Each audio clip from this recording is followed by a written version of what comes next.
Terima kasih kehadiran pada sore hari ini.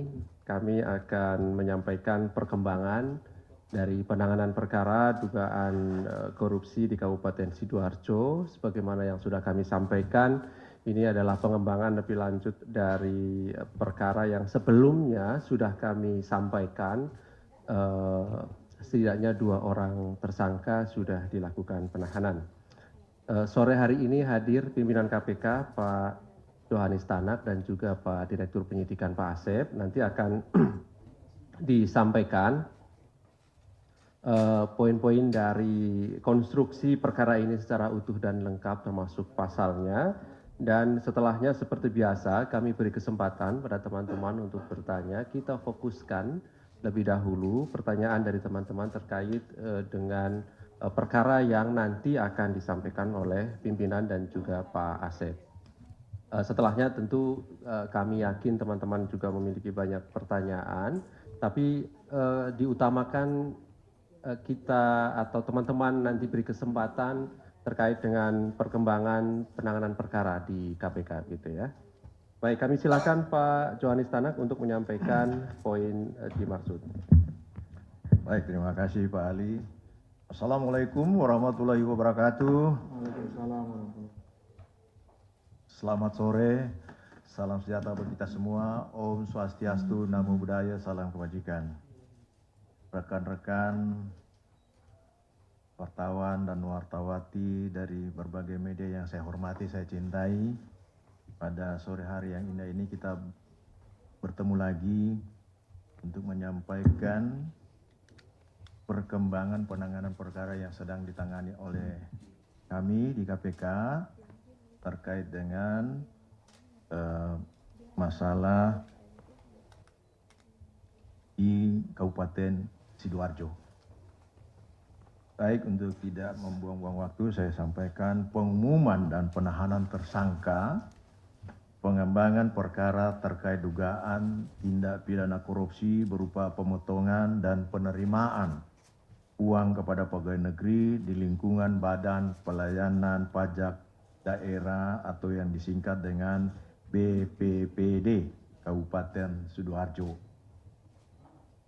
Hari ini Selasa 7 Mei 2024. Kembali kami sampaikan lanjutan informasi terkait pengembangan perkara dugaan tindak pidana korupsi berupa pemotongan dan penerimaan uang kepada pegawai negeri di lingkungan Badan Pelayanan Pajak Daerah Kabupaten Sidoarjo. Karena kecukupan alat bukti yang dimiliki tim penyidik terkait dengan adanya fakta peran pihak-pihak lain yang diduga turut menikmati aliran sejumlah uang dari pihak yang seluruhnya telah KPK tetapkan sebagai tersangka.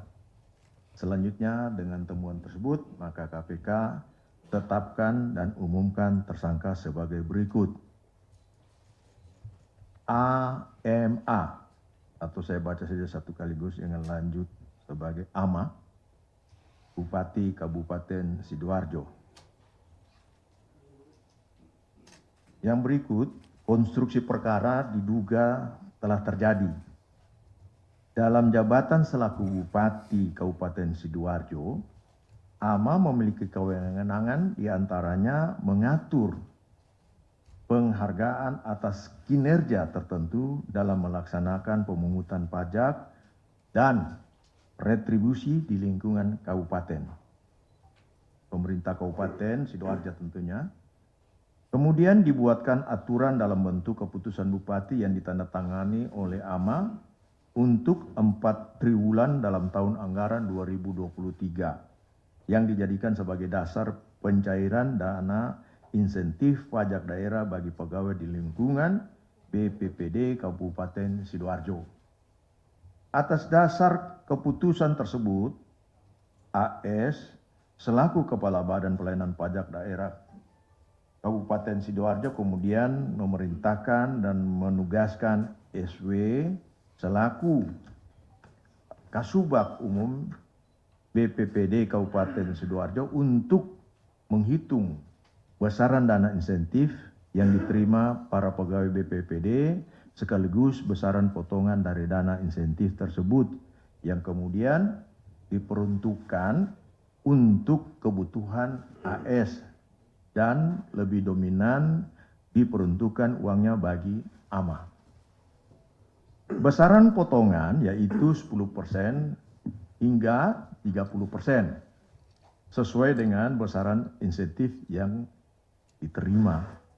Agar terkesan tertutup, AS memerintahkan SW supaya teknis penyerahan uangnya dilakukan secara tunai yang dikoordinir oleh setiap bendahara yang telah ditunjuk yang berada di 3 bidang pajak, daerah, dan bagian sekretariat.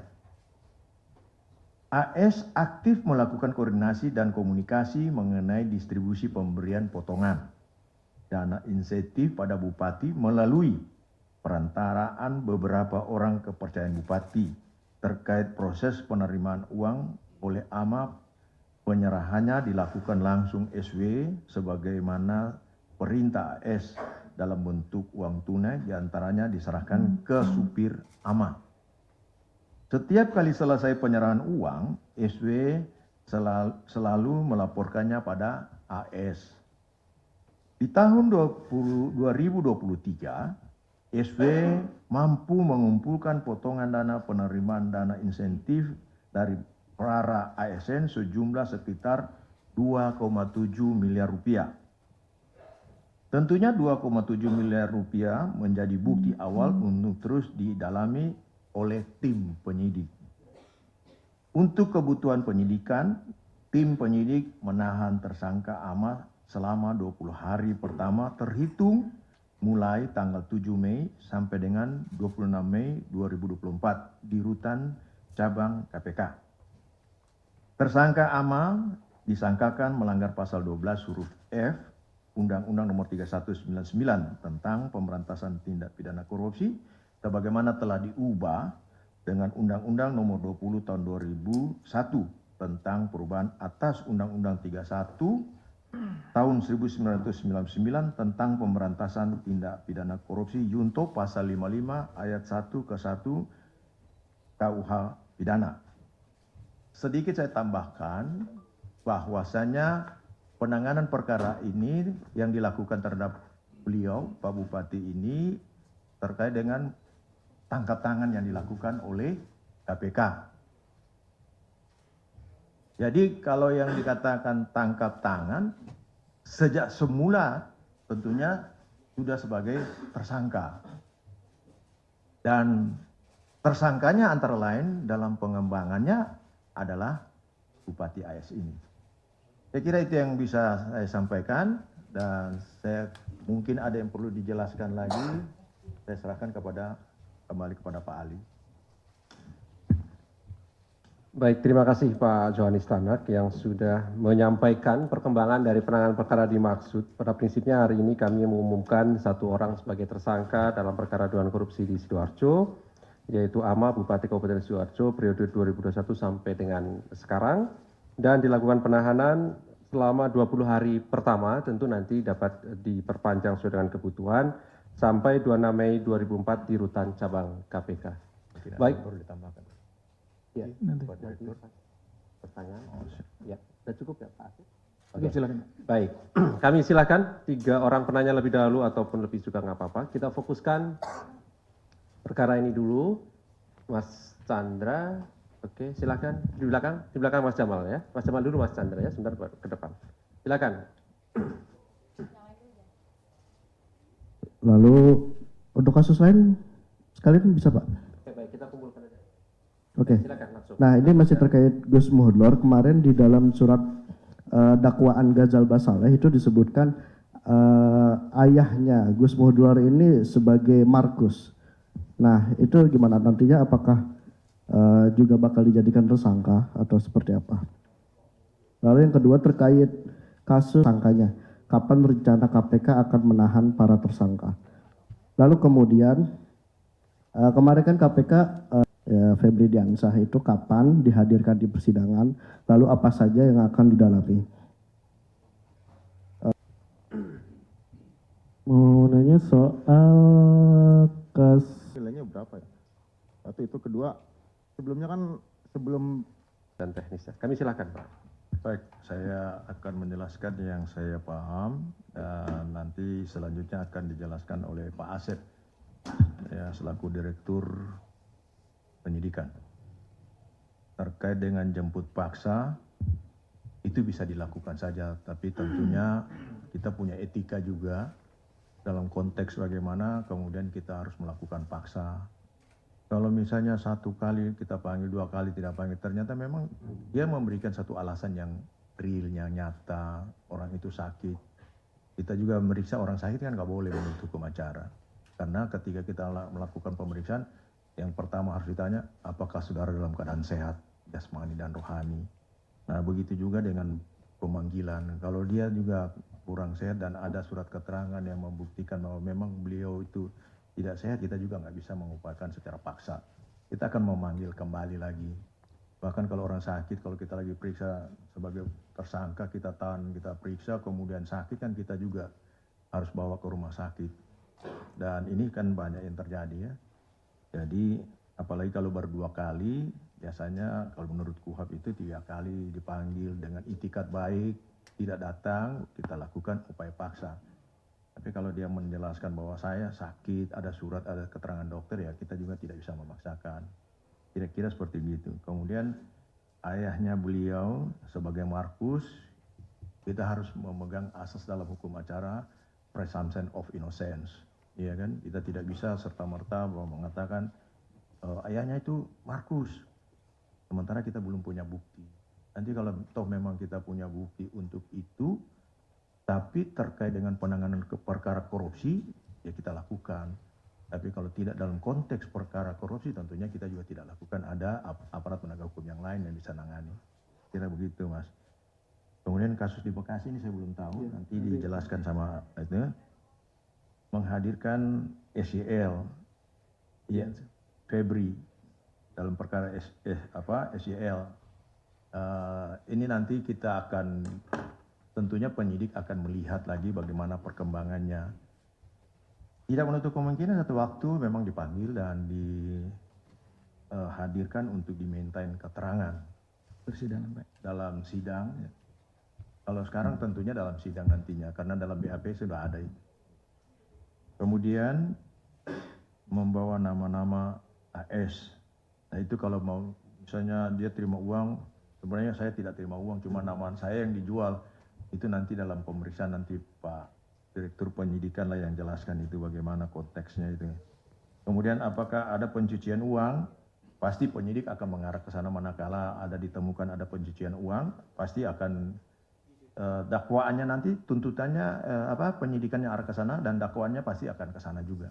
Tidak hanya dakwaan tunggal. Kemudian DJKA penetapan terhadap Suryo ini perkembangannya yang saya belum tahu lebih lanjut bagaimana, biar nanti dijelaskan lagi oleh Pak Direktur Penyidikan. Kemudian Wamenkumham yang sudah permohonan pra-peradilannya sudah diterima. Itu saya sudah pernah sampaikan kepada teman-teman bahwa yang namanya pra-peradilan itu bersifat administratif. Kita keliru dalam menetapkan tersangka menurut dia dalam pra-peradilannya, sehingga kemudian oleh pengadilan menerima permohonan pra-peradilannya. Tetapi tidak berarti perbuatan melawan hukumnya itu kalau ada kemudian dihapus karena adanya putusan pra-peradilan. Nah untuk itu sekarang kita sedang dalamin, karena kita kan nggak boleh kemudian menetapkan lagi seseorang tersangka pada tahap penyidikan. Harus ada proses dulu lebih awal, karena demikian yang dikatakan dalam KUHAP bahwa penyidikan adalah serangkaian tindakan penyidik untuk mencari dan menemukan bukti. Ya, jadi kita cari dulu bukti. Dengan bukti itu kemudian membuat terang siapa pelakunya. Oleh karena itu kita sedang mencari bukti lagi, memperkuat. Setelah itu nanti kita terbitkan surat perintah untuk melakukan penyidikan. Dengan penyidikan ini kita cari bukti, nanti kalau kita temukan nanti kita tetapkan tersangka. Ini cuma tinggal masalah proses waktu dan waktu saja barangkali. Kita harus tetap sesuai dengan mengikuti koridor dalam hukum acara. Kemudian bagaimana dengan pengacara Lukas?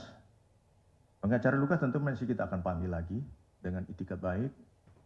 Kita berharap supaya beliau datang. Kalau perlu teman-teman dari media juga menyampaikan kepada beliau bahwa Anda sudah dipanggil untuk yang kesekian kali. Menurut KUHAP, apabila saudara tidak datang, saudara bisa diancam menghalang-halangi proses pemeriksaan perkara tindak pidana korupsi yang sedang ditangani oleh KPK, sehingga Anda dapat diancam hukuman. Bisa Anda teman-teman membantu kami untuk supaya beliau bisa hadir agar proses pemeriksaan perkara itu bisa berjalan lancar begitu kira-kira. Kemudian Bapak AS mengurus perkara, itu mengurus perkara tentunya terkait dengan Markus. Yang saya bilang kita masih tetap memegang teguh asas praduga tak bersalah. Kalau kita tidak punya bukti, jangan kita mengatakan bahwa dia, kecuali kita sudah punya bukti yang cukup. Apakah ada aliran dana kepada AS? Nah itu dalam proses penyidikan nanti ditanyakan sama. Tapi yang jelas kalau proses penyidikan ini masih bersifat rahasia sebenarnya. Tidak bisa kemudian diungkap dalam publik ketika nanti penyidik sudah melimpahkan berkas perkara pada penuntut dan penuntut melimpahkan berkas perkara ke pengadilan, baru bersifat terbuka untuk umum. Kalau penyidikan masih tertutup sebenarnya karena kita memerlukan suatu bukti-bukti yang kemudian kalau misalnya sudah diketahui bisa saja bukti itu dihilangkan dan sebagainya. Nah inilah tujuan atau rasiologis dari ketentuan yang diatur dalam hukum acara pidana itu. Kemudian sejumlah anggota DPR dalam perkara SEL, kita masih fokus juga di dalam perkara ini. Nanti kalau memang ada permulaan bukti yang cukup, ya pasti kita akan proses itu. Kita tidak bisa menduga-duga, nanti kita salah duga, karena tujuan hukum adalah mencari kepastian hukum dan keadilan. Kemudian kasasi Edi Prabowo, saya belum tahu, ini nanti dijelaskan juga sama Pak Asep. Kemudian memperjelas berapa diterima oleh, nah ini berapa yang diterima oleh masing-masing, ini juga nanti mungkin dari penyidik juga, ya mungkin ini masih nanti di pengadilan juga barangkali ini lebih pas, nanti juga dibuka untuk umum. Tapi nanti bagaimana Pak Asep. Proses penindakan di beberapa kasus sepertinya seperti DPR ini terkait dengan sekjen tetap dalam proses ini, karena penyidik juga sudah melakukan pemeriksaan di TKP dan semua itu akan diolah. Dokumen yang sudah diambil akan dipelajari, dan mempelajari dokumen atau berkas-berkas itu kan perlu ketelitian. Oleh karena itu, dan ketelitian ini diperlukan waktu. Nah, jadi tidak bisa hari ini kita nikah, kemudian hari ini juga kita sudah menentukan sikap, karena banyak sekali berkas yang harus dibaca. Kita membaca berkas itu harus teliti, tidak teliti, tidak cermat, sebagaimana yang diperintahkan oleh KUHAP, itu akan berdampak yang tidak baik dalam penegakan hukum. Kemudian terkait dengan taspen nanti dijelaskan juga sama Pak Asep. Kemudian Rahmat Sigit juga nanti dijelaskan oleh Pak Asep mengenai kapal patroli itu. Kemudian begitu juga dengan 2,7 miliar pada tahun 2023 dan 2021 yang nanti dijelaskan oleh Pak Asep juga. Saya kira itu aja, barangkali Pak Asep tolong dijelaskan. Terima kasih.